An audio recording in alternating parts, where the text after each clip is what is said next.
브래드 채플 예배에 오신 성도님 환영합니다. 하나님께서는 무소부재하십니다. 우리의 예배를 받으십니다. 이제 마음을 모아서 하나님께 예배를 드립시다. 로마서 12장 1절에 하나님께서 말씀하십니다. 그러므로 형제들아, 내가 하나님의 모든 자비하심으로 너희를 권하노니 너희 몸을 하나님이 기뻐하시는 산 제물로 드리라. 이는 너희가 드릴 영적 예배니라. 이제 하나님께 우리의 신앙을 고백하겠습니다. 나는 전능하신 아버지 하나님 천지의 창조주를 믿습니다. 나는 그의 유일하신 아들 우리 주 예수 그리스도를 믿습니다. 그는 성령으로 잉태되어 동정녀 마리아에게 나시고 본디오 빌라도에게 고난을 받아 십자가에 못 박혀 죽으시고 장사된 지 사흘 만에 죽은 자 가운데서 다시 살아나셨으며 하늘에 오르시어 전능하신 아버지 하나님 우편에 앉아 계시다가 거기로부터 살아있는 자와 죽은 자를 심판하러 오십니다. 나는 성령을 믿으며 거룩한 공교회와 성도의 교제와 죄를 용서받는 것과 몸의 부활과 영생을 믿습니다. 아멘. 찬송가 20장을 다 함께 찬송합시다.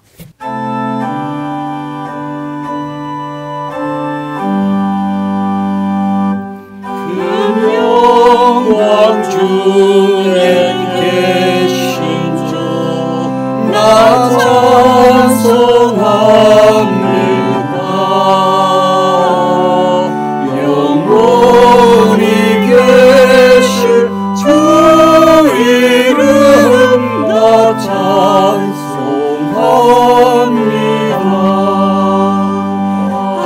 한없이 크신 능력을 나 찬송합니다. 잠대고 기쁜 그 언약 나 찬송합니다. 온 천지 창조하시던 그 말씀 힘있어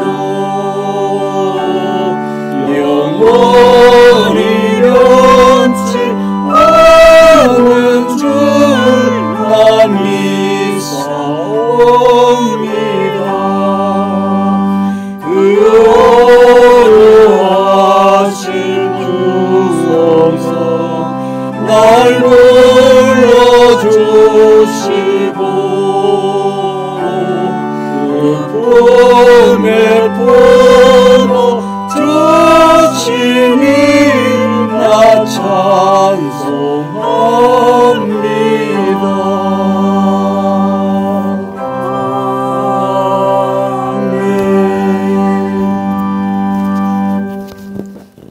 이제 한 마음으로 하나님 앞에 기도하겠습니다. 거룩하신 하나님 아버지, 은혜를 감사드립니다. 주님 앞에 나와 감사와 찬양을 드릴 수 있는 믿음을 주시고 우리에게 삶을 살 수 있도록 건강 주심을 감사드립니다. 어리석은 생각을 뒤집고 지혜로운 생각을 하도록 늘 일깨워 주시고 하나님을 찬양하도록 이끄시는 성령님의 도우심을 감사드립니다. 하나님, 한 주간을 보내고 새롭게 시작하는 첫날에 예배하기 위해 모인 예배자들을 모든 잘못된 것을 용서받고 고침받고 숨통이 트이는 은혜의 잔치로 이루어지게 하옵소서. 오늘도 세상에 물들지 않고 오직 주님의 자녀답게 살아가게 하시며 때마다 일마다 감사와 찬양을 드릴 수 있는 생활이 되게 하옵소서. 때로 환난과 고난이 생긴다 해도 주님을 바라보며 이겨낼 수 있는 믿음의 사람으로 성장시키시고 붙잡아 주시옵소서. 우리는 세상 근심과 염려로 가난한 마음 가운데 주님 앞에 나왔습니다. 이 시간을 통하여 긍휼의 하나님께서 구원의 빛을 비추셔서 우리의 근심과 염려를 기쁨과 소망으로 바꾸어 주옵소서. 은혜로우신 하나님 아버지, 전국 각지에서 병상에서 군에서 살아가는 우리 삶을 아름답고 복되게 하시며 건강하고 보람된 시간들이 되어 하나님 앞에 영광을 돌릴 수 있는 우리 모두가 되게 도와주시옵소서. 예수님 이름으로 기도드리옵나이다. 아멘. 이제 하나님 말씀을 보겠습니다. 오늘 하나님께서 우리들에게 주신 말씀은 사도행전 6장 7절입니다. 제가 봉독하겠습니다. 하나님의 말씀이 점점 왕성하여 예루살렘에 있는 제자의 수가 더 심히 많아지고 허다한 제사장의 무리도 이 도에 복종하니라. 아멘. 최덕성 목사님께서 공개를 일삼는 것이 마땅치 않다라는 제목으로 말씀을 하실 때 많은 은혜 받으시기 바랍니다. 여러분, 예수님이 예루살렘 성전에 출입하시고 골고다 언덕에서 십자가에 못 박혀 죽으시고 3일 만에 부활하신 그 사건이 있던 당시에 예루살렘 성에 살던 주민이 몇 명쯤 되었을까요? 고고학적인 여러 조건들을 근거로 해서 성벽의 크기라든지 주택의 흔적이라든지 한 가정에 약 식구가 5명 정도 되었을 것으로 가정하고, 또 6월절에 많은 디아스포라들이 예루살렘 성에 몰려 들어왔을 것을 가정하건대 예수님 당시의 주민은 약 10만 명, 그리고 디아스포라들이 몰려오기를 약 10만 명, 그래서 모두 20만 명 정도 수용했을 것이라고 추정합니다. 사도행전의 저자 누가는 예루살렘에 살고 있는 믿는 자들의 수가 수만 명에 이른다고 보고합니다.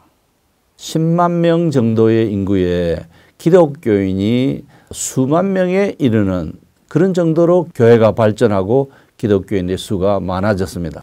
어떻게 초대교회가 그렇게 급속도로 부흥할 수 있었을까요? 그 부흥의 비결은 무엇입니까? 교회를 개척해서 시작하시는 목회자라면 교인이 오고 안 오고의 일희 일비가 교차하는 그런 경험들을 하실 것입니다. 사도행전에 기록된 이 수만 명이라고 하는 신자들은 단지 처치고얼스, 교회 다니는 사람이 아니라 예수를 그리스도로 구원자로 조상들이 이토록 기다리던 메시아, 그분이 바로 예수라고 믿고 고백하고 그 새로운 도를 따라 살고자 하는 사람들의 수가 그 정도 많았다는 것입니다. 어떤 연유로 교회가 그렇게 급속도로 부흥할 수 있었을까요? 그 배후에는 기독교인들이 윤리적인 모범을 보이고 타인에게 친절하고 공궤를 일삼고 가진 것을 나누기도 하고 배고픈 사람을 먹이 주기도 하고 밥을 퍼서 밥 퍼주는 운동을 하기도 하고 부지런히 여러 가지 일을 했을 것입니다만 그보다 더 중요한 교회 부흥의 원리가 있습니다. 우리가 이것을 놓치면 아무리 주변적인 것을 열심히 해도 결국은 하나님이 기뻐하시지도 않고 교회가 발전할 수 없는 중요한 핵심이 있습니다. 교회가 출범한 지 얼마 안 되어서 사도들이 말씀을 전하고 복음을 전했습니다. 그 복음의 핵심이 뭐라고요? 예수 그분이 그리스도시다. 그분이 하나님의 아들이시고 우리를 위해서 십자가에서 죽으시고 죽은 지 3일 만에 그 죽음을 정복하고 부활하신 분이시고 승천하시고 산자와 죽은 자를 심판하러 오실 분이시다 라고 하는 이 진리를 가르쳐서 믿고 믿는 자에게 세례를 베풀었고 또 예수님이 가르침 따라 원수를 사랑하는 삶을 살아가고 있었습니다. 우리 기독교인들이 비둘기처럼 순결하고 뱀처럼 지혜롭게 언제나 어디서나 살아야 될 의무가 있습니다. 그러나 그것 때문에 교회가 부흥할까요?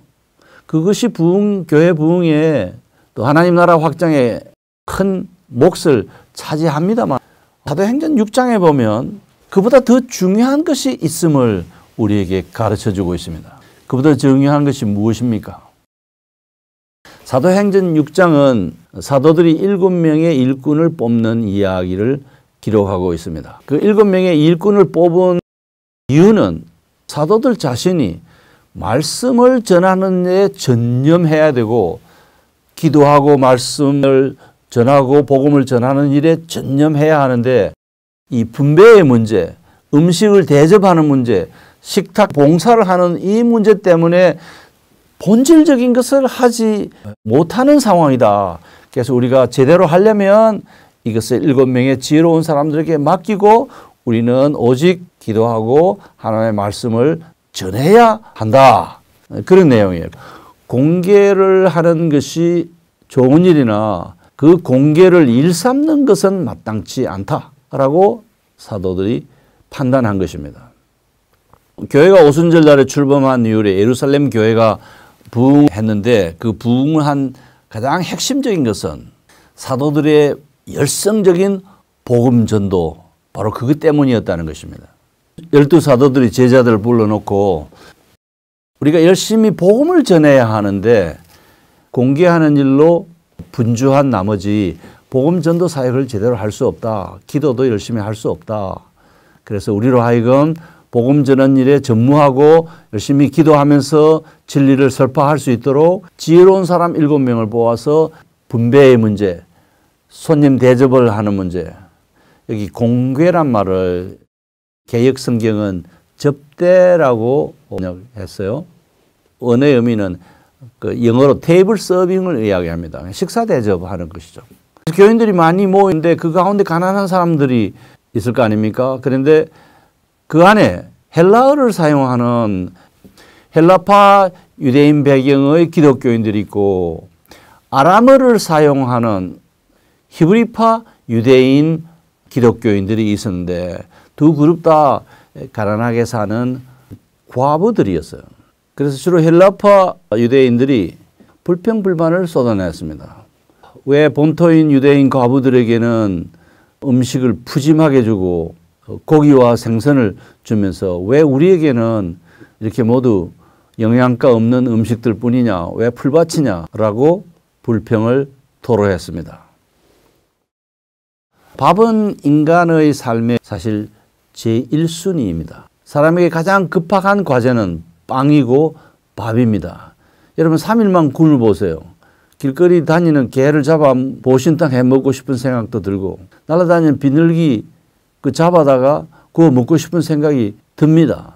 우리가 빵이라고 할 때 우리에게 일용할 양식, 일용할 빵을 주소서라고 할 때 그 빵에는 단지 입으로 들어가는 음식만이 아니라 우리의 의식주, 자녀 교육, 우리의 봉사생활, 사회생활에 필요한 돈도 포함되어 있습니다. 헬라파 유대인들이 불평을 쏟아냈을 때 12사도들의 반응이 매우 흥미롭습니다. 요즘 같으면 불공평한 분배 문제가 제기되면 당사자들을 불러놓고 꾸중을 하고 부당한 대우를 받은 사람들에게 사과를 했을 가능성이 큽니다. 그리고 이 분배 체계를 고치겠다. 불공정하고 정의롭지 않은 이 사회를 개혁해서 모든 사람이 평등한 그런 공동체로 다시 꾸려가겠다라고 아마 약속했을 가능성도 커요. 그러나 사도들은 그렇게 접근하지 않았습니다. 이 문제를 기독교 윤리 차원에서 접근하지도 않았어요. 더 이상 불평, 불만의 소리가 나오지 않도록 하겠습니다. 약속합니다. 라고 설득하려고 하지도 않았습니다. 뭐 책임자가 누구냐? 그래서 그 책임자를 문책하고 그를 감독했던 감독관을 교체하고 저울 갖다 놓고 식량을 공평하게 나누어 주라든지 아니면 식탁 테이블에 음식이 똑같도록 균등하도록 지시했을 수도 있는데 사도들은 전혀 그런 방식으로 접근하지 않았습니다. 교회가 출신 성분에 따라서 이 분배의 문제든지 양식을 분배하는 문제든지 아니면 식탁 음식을 대접하는 문제든지 테이블 서빙을 할 때 출신 성분에 따라서 하등 분배하면 어떤 문제가 생깁니까? 요즘 같으면 이 교회는 차별 대우가 심하다. 차별금지법을 만들어 통과시키자. 아마 이런 생각을 할 수도 있고요. 이 교회는 사랑이 없는 교회다. 우리 같은 사람은 설 자리가 없네. 그러면서 교회를 안 나오고 떠나갈 수도 있습니다. 교회를 향해서 부당한 대우에 대해서 원망하고 시비를 걸고 항의할 수도 있죠. 더 심하면 이것을 교회 법정에 고소를 하고 교회에도 재판부라는 게 있지 않습니까? 그래도 만족스럽지 않으면 이것을 사회적 이슈로 만들 가능성이 있습니다. 사도들은 이 교회 안에 일어난 불평의 문제에 대한 진단을 했는데 그 진단이 매우 영적이고 정확했습니다. 우리가 하나님의 말씀을 전파하는 일을 제쳐두고 공개를 일삼는 것은 마땅치 않다라고 판단했어요. 사도행전 6장 2절에요. 6장 7절에 가서는 하나님의 말씀이 점점 왕성하여 예루살렘에 있는 제자의 수가 심히 많아지고 허다한 제사장의 무리도 이 도에 이 기독교의 진리에 복종한다. 바울의 제3차 선교 여행이 끝날 무렵의 내용을 기록한 사도행전 21장은 예루살렘의 기독교인 수가 수만 명에 이른다고 보고하고 있습니다. 성령이 충만하고 지혜가 풍부한 사람 7명을 뽑았습니다. 그 중에 마지막 한 명 니골라라고 하는 사람은 유대인이 아니고 안디옥에 사는 헬라인이었습니다. 이방인이었어요. 그래서 이 분배의 문제를 본토 출신과 나그네 출신 사이에 분쟁이 일어났기 때문에 7사람을 이 일을 전담하게 했습니다. 아마 여러분은 이 7명이 집사였다라고 말할 건데 성경 본문에는 이분들이 집사라는 말이 없습니다. 그냥 7명을 뽑아서 그 분배, 구제, 손님 대접, 식탁 테이블 서빙을 하는 일에 전념하다로 맡겨줬다라는 내용입니다. 그러니까 사도들은 본인 자신들의 1차적인 primary task가 무엇이며 secondary task가 무엇인가를 구분하고 있었어요. 1차적인 과제와 2차적인 과제, 본질적인 과제와 부차적인 과제를 제자들은 구분하고 있었습니다. 그래서 아무리 부차적인 과제의 열성을 다해도 본질적인 과제에 충실하지 않으면 교회가 부흥할 수 없다고 판단하였습니다. 여기 사도들은 우리가 하나님의 말씀을 제쳐놓고 부차적인 일에 골몰하는 것이 마땅치 않다라고 했는데 제쳐놓다라는 이 말, 위로 남겨두었다라는 뜻이에요. 그러니까 이게 사실 먼저 해야 되는 일인데 이것은 뒤로 미루고 나중에 남겨놓고 부차적인 것을 지금 열심히 하는 것은 마땅치 않다. 본질적인 것과 부차적인 것의 우선순위를 바꾸는 것을 반대하고 그렇게 하면 하나님의 나라가 흥황할 수 없다고 판단했습니다.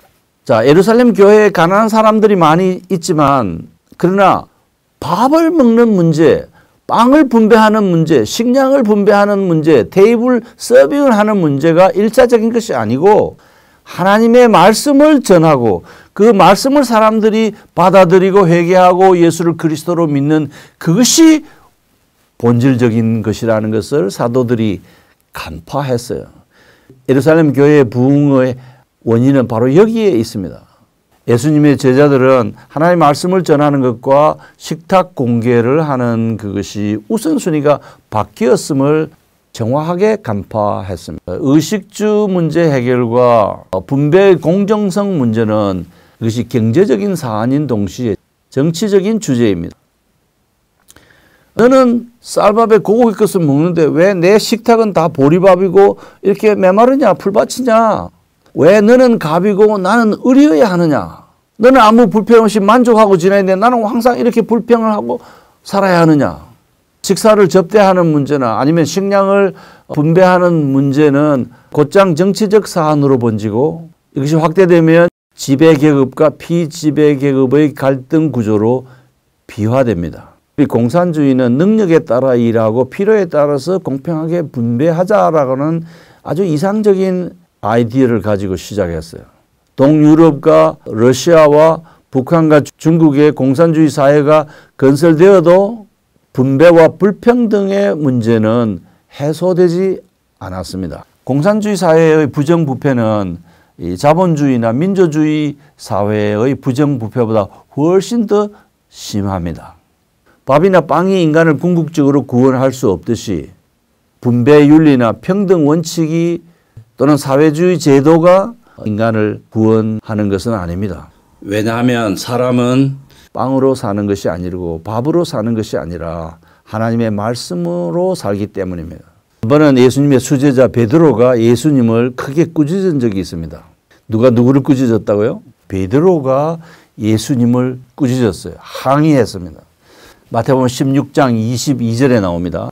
예수님이 이제 자신이 예루살렘으로 올라가서 장로들과 대제사장과 서기관들을 만나고 그들로부터 고난을 받을 터인데, 고난을 받고 그리고 죽임을 당할 터인데 죽은 지 3일 만에 내가 살아나리라 라고 말했어요. 이 말에 대해서 베드로가 크게 화를 내면서 항변했습니다. 22절, 주여 그게 무슨 말씀입니까? 그런 일이 결코 주께 미치지 아니하겠나이다. 예수님 지금 무슨 소리를 하고 있습니까? 메시아가 죽다니요. 지금 우리 많은 사람들, 우리 제자들과 남자만 해도 4,000명, 5,000명이 당신이 지금 메시아이고 우리를 구원할 구원자고 유대인의 왕이라고 지금 기다리면서 박해를 감수하고 어려움을 겪어가면서 굶주려 가면서 예수님을 따르고 있는데, 예수님이 고난을 받고 죽으리라고 하는 이야기가 도대체 그게 말이 됩니까? 우리는 예수님이 새로운 왕국을 건설하고 그 로마인들의 경제 수탈을 받고 문화적인 지배, 정치적인 위협, 강압적인 주권 침탈에 저항하면서 독립국가를 이루라고 기대하고 있는데, 도대체 예수님이 죽으신다는 말이 무슨 말입니까? 어떻게 그런 말을 할 수 있습니까? 이렇게 항변을 한 것입니다.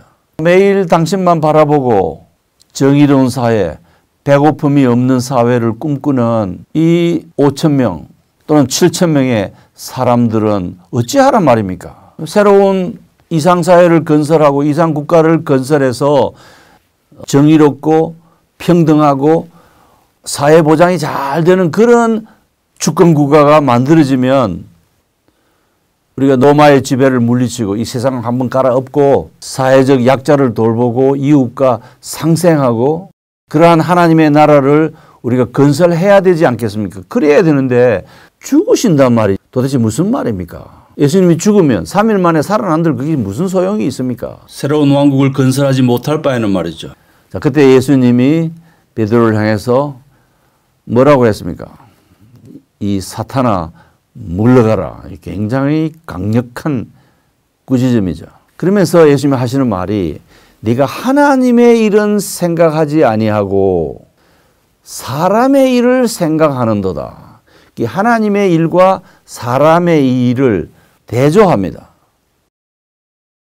하나님의 일이란 무엇입니까? 하나님의 일은 그리스도이신 예수께서 십자가에 달려 인류의 죄를 담당하시고 대속제물로 죽어주시고 그 과정을 통해서 하나님의 인간사랑, 인류를 향한 하나님의 놀라운 구원 계획을 실현하는 그것이 하나님의 일입니다. 전지하시고 전능하신 하나님은 이 위대한 일을 위해서 미리 계획을 세우시고 그 계획을 차근차근 진행해 오셨어요.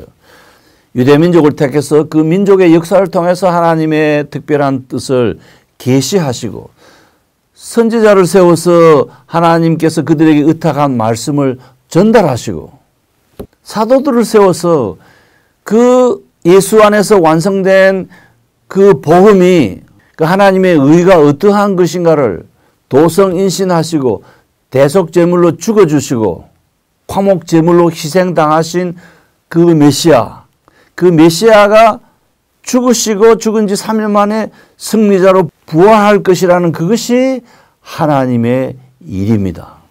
우리가 일반적으로 간단하게 이야기하면 예수님이 십자가 위에서 하나님이 위대한 하나님의 일을 완성하셨다라고 그냥 표현합니다. 세계교회협의회 WCC라고 하는 이 단체가 2013년에 부산에서 제10차 총회로 모였어요.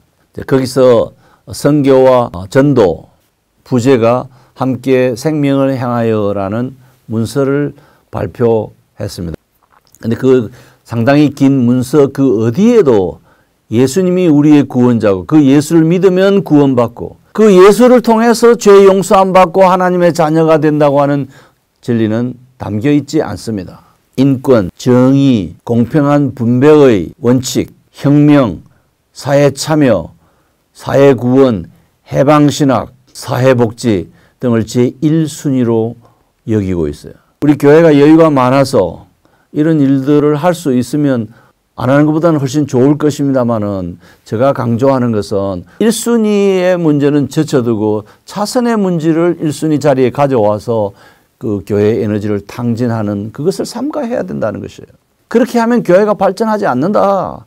교회가 발전하려고 하면 구성원들이 예수를 믿는 사람들이 기독교의 진리, 곧 예수 그분이 그리스도이시고 그분을 믿음으로 하나님으로부터 의롭다고 하는 칭의를 선물로 얻을 수 있고 우리 이름이 하늘의 생명록에 기록한다는 이 진리를 전하는 이것이 1순위인데 이 본질적인 문제를 제쳐두고 차선의 문제, NGO도 할 수 있고 유엔도 할 수 있고 국가도 할 수 있고 복지기관도 할 수 있는 그런 문제에 교회가 매진하는 것은 순서가 거꾸로 됐다는 것이에요. 그런 교회는 절대로 발전할 수 없습니다. 여러분 오해하지 마십시오. 그런 일을 우리 교회가 해서는 안 된다. 그런 뜻은 아닙니다. 선교사들이 우리나라에 130년 전에 와서 학교를 세우고 병원을 세우고 병든 자를 치료하고 가난한 자들 구제하고 그래서 그 선교사들에 대한 우리 민족적인 환대 동족한테는 얼굴을 찌푸려도 외국인한테는 징긋이 웃어주는 그런 습관이 아직도 우리 한국인들 내면에 남아 있습니다. 자, 그러나 인권, 정의, 분배, 혁명, 사회 참여, 구제, 사회주의적인 가난한 자의 관심 그것은 다 귀하지만 그것으로는 단 한 명의 영혼도 구원할 수 없습니다. 교회는 섬김과 구제와 영적이든 육적이든 치유에 힘써야 하지만 그 자체로는 한 명의 영혼도 구원할 수 없습니다. 제가 만나는 사람 가운데는 기독교를 윤리실천운동 공동체로 이해하는 사람들이 상당수 있어요. 기독교는 예수의 윤리적 실천을 본받는 종교로 이해하고 그 예수가 우리의 메시아이시고 십자가에서 화목 제물로 자기를 능동적으로 바쳐서 하나님의 의를 만족시키신 구원자라는 사실을 소홀히 여기거나 아예 말하지 않는 경우도 있습니다. 식탁 봉사, 섬김, 구제, 병원, 학교, 교육, 분배, 윤리적 실천, 정의 실현 다 귀한 것들입니다. 그러나 그것들 자체로는 단 한 명의 영혼도 구원할 수 없습니다. 교회의 첫 번째 과제, 교회의 중심적인 과제, 교회의 본질적인 과제는 복음을 전하는 것이고 복음을 사람들에게 알려주고 받아들이고 환영하고 믿도록 하는 그 일이 프라이머리 태스크, 가장 원초적인 과제입니다. 바울은 자신이 계시를 통해서 받은 기독교의 복음을 핵심적으로 소개합니다. 고린도전서 15장 3절 4절 내가 받은 것을 먼저 너희에게 전하였노니 이는 성경대로 그리스도께서 우리의 죄를 위하여 죽으시고 장사 지낸 바 되셨다가 성경대로 본인 자신이 그렇게 하겠다고 미리 말씀하신 그대로 3일 만에 다시 살아나사 게바 곧 베드로에게 보이시고 그 후에 12 제자에게와 그 후에 500여 형제들에게 일시에 보이셨나니 그 중에 지금까지 대다수는 살아있고 어떤 사람은 잠들었다. 부활하신 예수님을 목격한 자들이 아직도 많이 살아있다고 이야기합니다. 이것이 복음입니다. 이 복음을 사람들에게 알아듣기 쉽게 전하고 이해시키고 이 복음을 전할 그때에 성령 하나님께서 복음 듣는 자의 마음을 열어 제쳐서 이것을 받아들이도록 역사하십니다. 성령 하나님은 말씀과 함께 역사하십니다. 복음의 핵심이 뭔지 더 간추려 볼까요? 첫 번째는 메시아 시대가 도래할 거라든지 아직 메시아가 오지 않았고 그 메시아가 오기를 기다린다고 하는 것이 아니라 2000년 전에 유대 땅 베들레헴에서 태어나셔서 예루살렘 골고다 언덕에서 십자가에서 희생 제물로 죽어주신 그분이 그리스도이시다. 곧 예수 그분이 그리스도시다라는 것이고 두 번째는 그분이 우리의 죄를 위해서 죽으셨다. 그분이 우리의 죄를 대신해서 우리가 짊어져야 할 그 죄의 대가를 대신 짊어지시고 치루어 주신 분이시다. 세 번째는 그분은 장사되셨다. 죽으시고 성경대로 다시 살아나셨다. 이것이 복음입니다.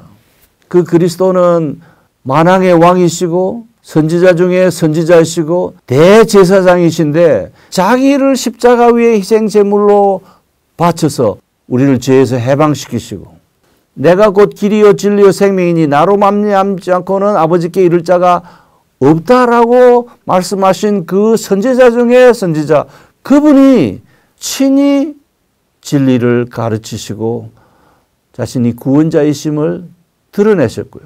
대제사장은 짐승을 잡아서 제물로 바치는 일을 담당하는 사람인데 예수님은 대제사장으로서 자기 자신을 희생제물로 바쳐서 인류의 죄를 대신하셨고 이제 누구든지 그를 구원자로 믿으면 영원한 생명을 얻게 되고 하나님의 자녀로서 영생 복락을 누리게 된다. 바로 이것이 우리 인간을 구원하는 복음의 핵심입니다.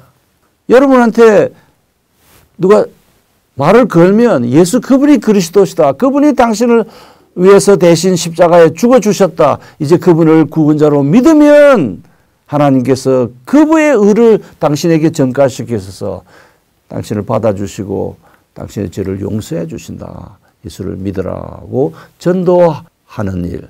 이것이 우리가 해야 할 가장 본질적인 과제, primary task입니다. 우리 브래드 채플은 바로 이 복음을 땅 끝까지 모든 민족에게로 전하고자 하는 그런 갈망을 가지고 모여서 예배하고 유니버시티, 신학교육을 하는 유니버시티 시스템을 유비쿼터스 방식으로 운영해서 세계 복음화를 이루고자 하는 꿈을 가지고 있습니다.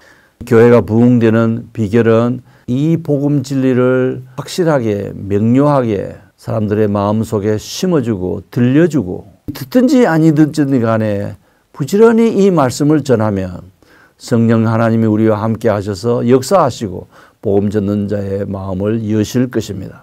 천하의 구원 얻을 만한 다른 이름을 주신 적이 없습니다. 예수님 그분이 길이요 진리요 생명이며 그분을 통해서만 하나님께 나아갈 수 있습니다. 하나님이 한 분이듯이 하나님과 인간 사이의 중보자, 곧 하나님으로 나아가게 하는 그 통로도 한 분이시니 곧 그리스도이신 예수, 바로 그분입니다. 찬송가 518장을 찬송하고 최덕성 목사님께서 축도하심으로 예배를 모두 마치겠습니다.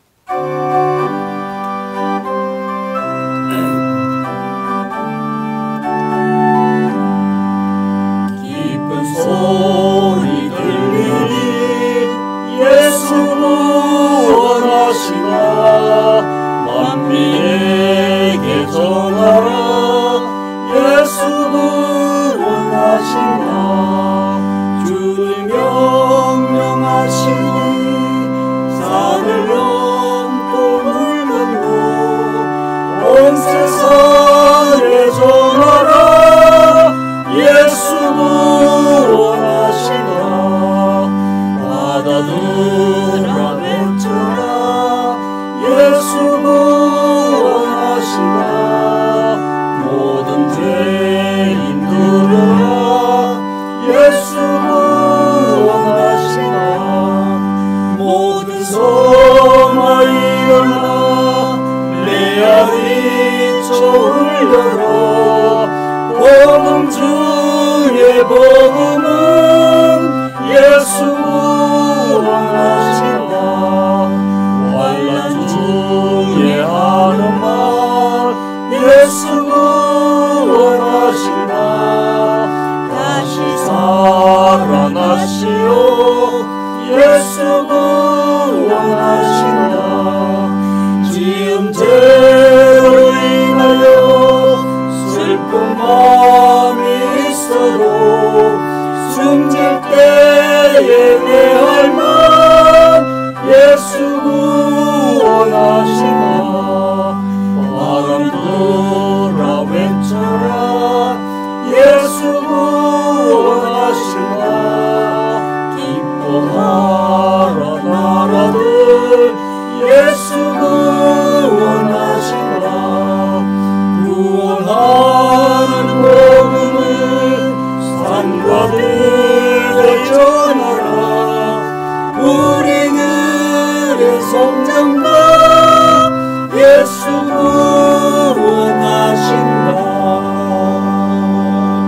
하나님의 축복을 받읍시다. 우리 주 예수 그리스도의 은혜와 하나님 아버지의 사랑과 성령의 감화 감동하심이 우리들 채플 위에 또 이 영상과 함께 예배드리는 글로벌 모든 지역에 사는 성도들 위해 그들이 꿈꾸고 기도하고 소원하고 애쓰는 모든 일들 위해 항상 함께 있을지어다. 아멘.